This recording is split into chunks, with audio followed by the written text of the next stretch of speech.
Happy New Year, everybody, and welcome into the recruiting rundown here on Gamecock Central. Kendall Smith and Wes Mitchell joining you here, and it's been a couple of weeks that we haven't been on here for the recruiting rundown, but that doesn't mean that South Carolina hasn't been busy with the transfer portal. A lot going on for the Gamecocks, finishing up the Citrus Bowl, but still keeping things rolling in the football world. And Wes, we know how this goes. We usually record these episodes and then something different happens within the next hour. So we want you all to keep that in mind. We are recording this around 3 o'clock on Wednesday afternoon. And we're coming off of a big day yesterday for South Carolina. Rahsul Faison committing to the Gamecocks, the number 7 overall running back in the transfer portal, joining from Utah State. So Wes, what do you think about this pickup for the Gamecocks? Because we know it is a big one. Yeah, massive one. Hope you're doing well, Kendall. We almost did this yesterday, and I said, let's hold off. Let's see if this happens first. And it did end up happening. South Carolina landing the commit from Faison yesterday. He officially signed earlier today, locking him in. He'll be on campus officially moving in over the weekend. And we talked about it probably in one of our other recruiting videos, Kendall. Carolina did want to add a running back who could come in and compete with the guys that are already on campus. Obviously, losing a Rocket Sanders to the NFL this offseason, a pretty big loss for South Carolina. They wanted to add sort of a veteran to that group, and they've done that with Faison. I mean, I really think this is an intriguing pickup for the Gamecocks in terms of his running style. Very patient runner. From what we were told, he's actually bigger than the 200 pounds that he's listed at. He's more like 215 pounds, could maybe have the frame to run at about 220, even 225. And so patient guy, very explosive, can catch the football out of the backfield, good vision, and just I think is a great all-around back. Rushed for over 1,000 yards last season, had 69 forced missed tackles at Utah State, and as you said, one of the top running backs in the transfer portal. And when he committed, he was actually the top remaining available running back in the portal at that given time. So South Carolina has been very patient, and I believe we said in our very first portal video, hey, they're going to be patient at running back. I don't know if we thought it would be, January 7th before they would end up adding a back. They were extremely patient there, and it's played out, and it's actually worked out for them very well here. Someone that they beat out, Alabama, Florida State, North Carolina, all heavily involved here for Faison. So great get for South Carolina, and just seems like a really good fit for both sides. Yeah, we talk about winning those big recruiting battles, certainly something that South Carolina did with Faison, and certainly an area of need as well, as you mentioned. And not only yesterday, a big day for the Gamecocks with the transfer portal, but Monday as well, Boaz Stanley, an offensive lineman from Troy, committing to South Carolina. What are the Gamecocks getting in him, Wes? Yeah, they already have 2 interior offensive linemen committed out of the portal, and we knew they wanted to, in an ideal world, take 3. And in an even more ideal situation, they wanted the third one to be a true center. So all 3 guys are interior offensive line guys. You look at R.J. Newsome, you look at Nick Sharp, potentially they could have played center, but with Boaz Stanley, this is someone who actually has played center at the college level. Started out this year at right tackle for about the first half of the year, took over at center when Troy's starting center went down, and really just was the guy at that position from that point forward. So this is someone who comes in, is going to bring, again, like we talked about with those other 2 when they committed, that competitive depth. Nobody's promised the starting spot, but it is a situation where he's been promised an opportunity to come in and compete and potentially win that job. Or if he doesn't, provide that valuable depth that we know South Carolina wanted to have this past season and was able to sort of add after a disastrous season the prior year in terms of injuries on the offensive line. So they've continued to double down on wanting to have that O-line depth. And this is a guy who's a very interesting recruitment, Kendall, in that nobody even really knew that he was in the portal.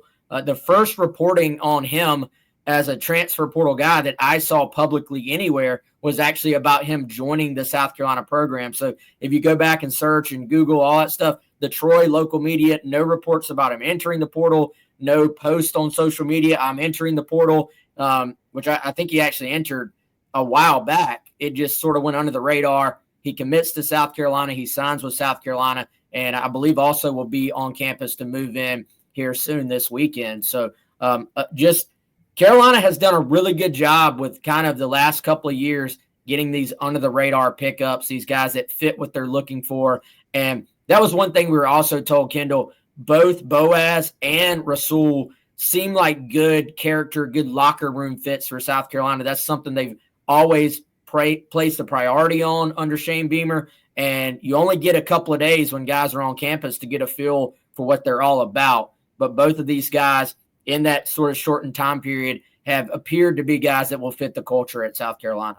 Well, I love that, like a low-key commitment to South Carolina, kind of a low-key process in entering the portal, but South Carolina obviously doing a really good job of covering all of their bases, especially when it comes to finding out these guys that are in the portal, especially when they're not maybe publicly announcing that. So good on South Carolina for doing that, and obviously adding to the offensive line as well, continuing to stack up that position group. We always talk about it, Wes, but that's what separates good teams from great teams, is having that depth and the next man up type of mentality where you know that even your starters, have guys behind them that can be really, really successful in their various positions. So South Carolina utilizing the transfer portal to continue to build depth, and there's still plenty more coming from the Gamecocks. So I think the next logical question, Wes, is what's next for South Carolina with the portal?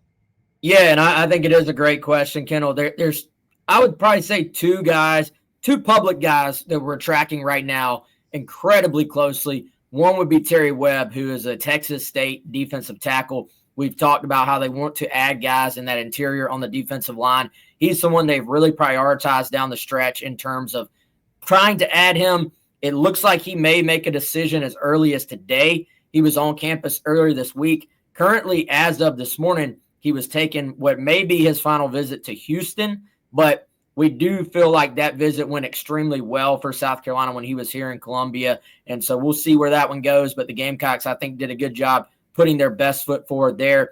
And then a local guy, Brandon Cisse, who is from Sumter originally, played his first 2 years of college at NC State. Their defensive coordinator just left and got a head coaching job. So he entered the portal, potentially a homecoming for him. We'll see what direction that one goes. But he is currently, as we record this, actually in Columbia right now on campus from what we're told. And so we'll see what the reaction is from that. But SEC battle here, potentially South Carolina involved, Ole Miss, they're involved with everyone in the portal. And then Georgia trying to get involved here too. So 3 major SEC programs there trying to get involved. We'll see if the home state pool, of course, Sumter right down the road, easy trip from Sumter to Columbia.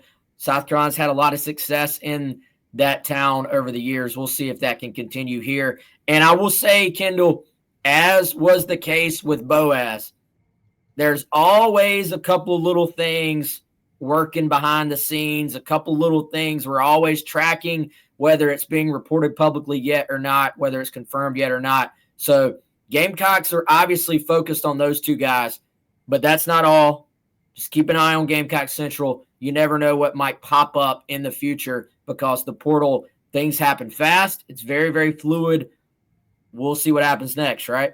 Exactly. And it's an interesting point you make there about an in-state guy potentially having a homecoming to South Carolina. We've seen the way that South Carolina has been able to succeed at the high school level in getting guys to stay in state. So they obviously have some pretty good messaging when it comes to guys that are from around the area and wanting to either come to South Carolina or come back to South Carolina if they are in fact a transfer. But the transfer portal is always crazy. We have learned that, and I think we say it every single time that we're here on the recruiting rundown, this time of year especially. It's just nonstop and go, go, go. But GamecockCentral.com does a fantastic job of keeping you updated on everything you need to know. Also, be sure to follow Wes individually on X as well. Chris Clark is a great follow. All of our staff at Gamecock Central, but they're going to have information on their personal accounts as well. That is certainly helpful to all of you as we navigate through this crazy norm of college football now, which is the transfer portal. But by the way, Kendall, since we've done a video, Carolina also got Donovan Murph out of the high school ranks because we haven't done one, like you said, the last couple of weeks. So we anticipated that.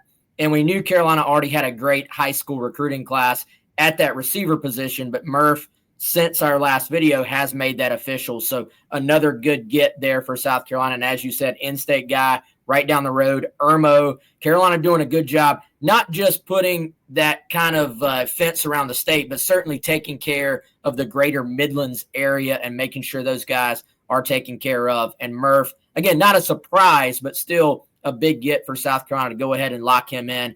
And Kendall, the cousin of Alshon Jeffrey. So pretty good bloodlines there.